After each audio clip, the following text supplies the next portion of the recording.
Today we are going to learn how to make an easy and delicious recipe called banana nut roll-up. First, grab your whole wheat tortilla, which is your grain. Then you want to grab your peanut butter, which is your protein. After, you want to spread your peanut butter all over your whole wheat tortilla. It is important to have whole grains because it has fiber, vitamins, and minerals. It is also important to have protein after you stay active, so it can repair your muscles to make you stronger. Then you want to grab your banana, which is your fruit, and place it over your tortilla. But remember, fruits have natural sugar.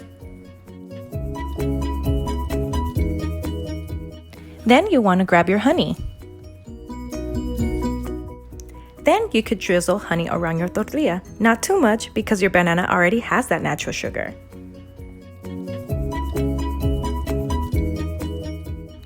After drizzling the honey, you want to roll it up.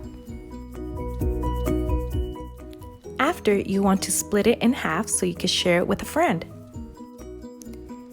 And that is how you make a banana nut roll-up with just a few easy steps. Enjoy! All your meals should have the 5 food groups of my plate. In this recipe, your grain is the whole wheat tortilla, your protein is the peanut butter, your fruit is the banana. The only groups missing are the vegetables and dairy, so make sure to include them in your next meal.